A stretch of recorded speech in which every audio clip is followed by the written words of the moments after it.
Assalamualaikum.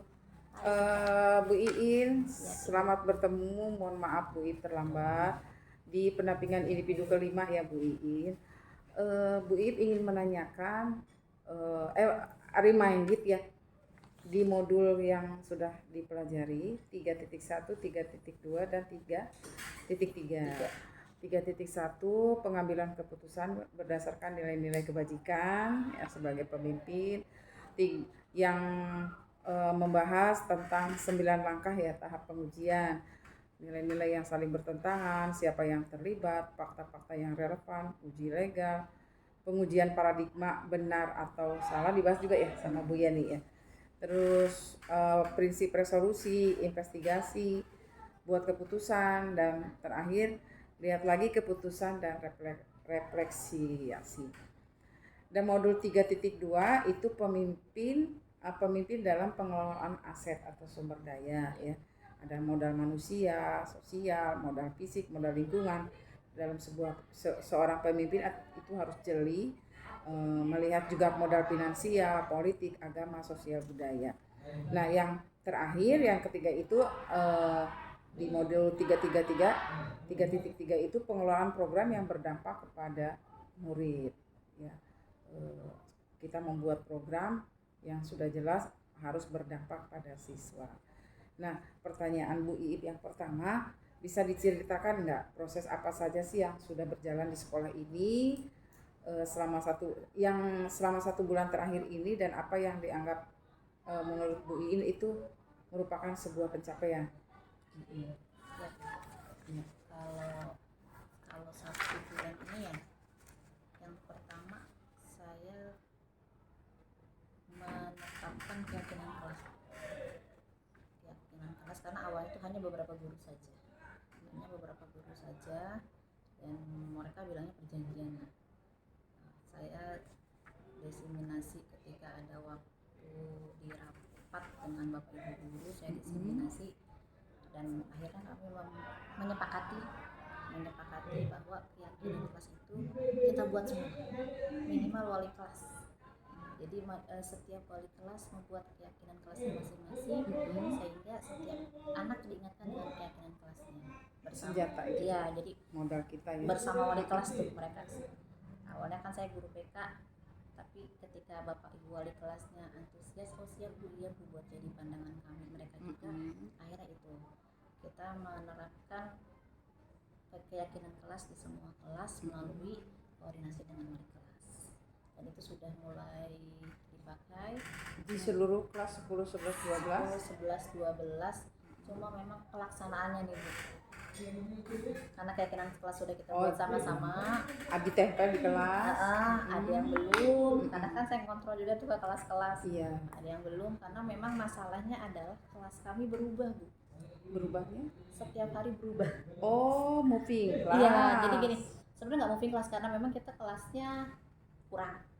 Iya. Jadi nanti bisa jadi di kelas ini tuh minggu depan beda lagi. Iya. Jadi kita nggak bisa nempel istilahnya yang iya. Bisa jadi seminggu berikutnya mereka kelasnya pindah ke kelas yang ujung, bisa jadi pindah di musola, gitu. Jadi tapi secara ini saya mencoba ya masukin ke aset ya Bu, ya modal aset akhirnya dengan kondisi sekolah yang memang apa adanya, tapi kita tetap mencoba menerapkan. Cuma memang untuk ditempel belum bisa, karena kelasnya kurang, bergantian gitu. Pak Yudi lagi negosiasi katanya dengan. Iya, beliau lagi berusaha ke Pak Sekdis, Pak Sekdis Pak Tarno. Iya. Bu Iin kan dikenakan pada manajemen ya. Ada langkah-langkah yang dilalui ya dalam pengenalan aset, pemetaan sumber daya. Sekarang yang Bu Iin temukan ketika melakukan proses pemetaan aset itu apa? Yang pilihan pertama kira-kira? Pilihan pertama adalah keterbatasan tempat ya. Keterbatasan ini saya mau dengan keterbatasan tempat, keterbatasan segalanya gitu di sini, saya ingin tetap anak-anak juga maju. Itu makanya saya ingin mereka kan sudah biasa nih dengan literasi fisik. Artinya berarti pengelolaan Oh, berarti kan ada yang minus ya. Mm-mm. Berarti yang digali sumber dayanya apa nih Bu? Saya lebih ke manusianya. Oh, manusia. Maksudnya karena kalau dari Mm-mm. sumber daya sarana prasarananya Kita minim. minim, Iya. istilahnya Mm-mm. nggak mungkin kalau saya harus menuntut sekolah Pak menyiapkan ini nggak mungkin. Mm-mm. Akhirnya saya ambil manusianya yang anak-anaknya kalau menurut saya sudah ada disiplinnya, tapi saya mau Bagus. meningkatkan disiplinnya. Iya. Kalau mereka kayak mereka udah biasa push up, pull up setiap pagi, literasi fisik gitu kan, sama literasi baca Qurannya gitu. Nah ini saya mencoba kemarin kira-kira 2 minggu yang lalu saya komunikasi dengan tim manajemen sama kesiswaan, bagaimana kita coba mengembangkan anak-anak dengan, kalau dulu kan masalahnya hari Jumat tuh Jumat bersih gitu ya Bu. Kita mau dulu nggak ada tempat, nggak ada musola gitu kan, kita pakai lapangan yuk buat sholat duha bareng. Terus nanti Jumat berikutnya kita coba senam bareng gitu. Terus nanti Jumat berikutnya kita coba bersih-bersih. Jadi itu kemarin saya sempat mengembangkannya untuk anak-anak. Jumat berikutnya kan jadi fisik mereka kuat, secara ininya juga dengan segala keterbatasan, minimal saya mau coba seminggu sekali. Dan saya juga mengajukan ke Pak Yudi, mangga silakan Ibu dimulai saja gitu. Karena kalau nunggu sekolahnya cakep, kelasnya bagus, nggak kapan gitu, akhirnya saya bilang silakan saya dapat lampu merah lampu hijau juga dari Pak Yudi, silakan Bu ini buat. Jadi saya, karena biasanya kan kalau fisik itu biasa ya Bu, cuma ingin diimbangi sama mereka ada duha bersama, tapi setelah itu ada setiap kelas itu penugasan, siapa yang jadi MC, siapa yang jadi penceramah, siapa yang jadi baca doa. Jadi tergali ya aset jadi mereka tiap kelas itu kan kegali tuh perorangan, nanti siapa perwakilan. Dan untuk yang non muslim juga kita sudah ada kerjasama sama pemetaan juga. gurunya, mereka juga di kelas kan berarti bisa karena kita di lapangan. Jadi maksudnya memakai yang ada, itu yang ya sebulan ini saya buat, memang belum berjalan, baru jadwal sifatnya, baru saya masih sosialisasi sama izin ke tim manajemen sama ke kayak Pak Budi, beliau mengizinkan, mudah-mudahan sih bulan depan sudah bisa jalan. Ya, berarti Bu Iin udah menemukan ya, ini plannya seperti ini gitu ya. Menemukan dan mengetahui. Sekarang apa yang bisa dirubah? Tadi udah ya, apa yang bisa dirubah dan dicapai yaitu dari segi karakternya ya berarti. Iya. Sebenarnya itu sama ada satu lagi sih Bu saya. Waktu awal-awal kita ini ada keluarga asuh.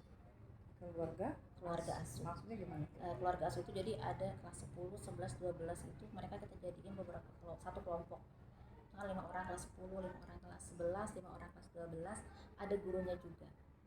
Jadi lebih ke komunikasi ya. Dan nanti ketika mereka lulus pun mereka masih ada.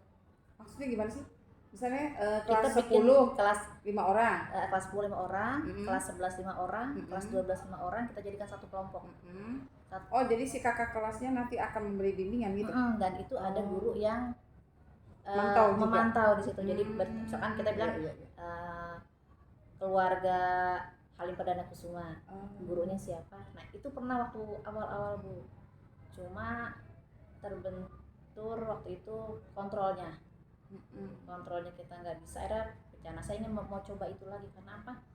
Karena di sebagian waktu ini kan lagi maraknya bullying ya Bu. Maksud saya menghindari bullying, menyatukan kelas 10, 11, 12. Betul. Biar jadi satu keluarga itu kan rumah asuh namanya ya. Jadi kayak keluarga asuh. Itu sih yang pengen, karena ya kasus bullying itu juga ada, cuman ya masih bisa tertangani. Cuma mungkin salah satunya yang ingin saya menghindari, menyatukan kelas 10, 11, 12, jadi sehingga nggak ada senioritas gitu. Betul. Tapi mereka saling, ya kakaknya jaga, ini kan adik lo, keluarga. Itu sih, itu yang karena ada beberapa waktu ini kan bullying lagi marak tuh. Iya benar. Sama jadi sekolah Bu Iin juga bullyingnya itu sama yang karakternya yang tadi saya Jumat aja. Iya. Itu ada sih sholat duha sekarang ya Bu Iin ya. Ketika Bu Iin melakukan identifikasi ya, apa kendala atau tantangan saat melakukan identifikasi? Kan tadi udah karakter dengan sholat duha, terus tadi yang keluarga asuh gitu kan ya. Nah itu kendala tantangannya gimana? Kendala pasti yang pertama dari teman-teman, karena nggak semua teman-teman dukung gitu. Jadi kadang-kadang mereka berpikir ya itu tuh programnya Bu Iin, buin aja walaupun memang Jadi Bu yang capek. tapi ya mungkin saya harus capek ya, termasuk kayak tadi Bu Dewi NCS ini mereka masih oh iya Bu bagus ya gitu. Jadi saya masih walaupun ada beberapa yang memang ya masa bodoh lah tugas gua ngajar selesai gitu, ada beberapa guru kan cuma ngajar pulang udah selesai. Cuma saya kan pengennya ya di sini kita tugas kita apa sih sedikit yang kita berikan gitu, kendalanya di situ. Kalau yang lain ya mungkin ya anak-anak mungkin kaget ya karena biasanya nggak ada mungkin ada juga kaget, tapi di situ saya lihat antusias sama anak juga ini karena mereka ya kalau yang berani kan oh ya saya siap Bu, nah yang agak-agak berani kan mungkin di situ dipulangkan cepet Oh, gitu ya. bahagia mereka Bu. Oh, ada kayak sirine gitu. Biasanya kan 5:30 Bu mereka pulang. Oh, ya Allah, ya Allah. Happy banget ya. Oh udah pasti Bu, Oh, ini ya karena Allah, dipulang cepet. ya Allah. Lucu ya. Ibu ini belum merekam ya? Bukan, bener nggak? Oh udah jalan.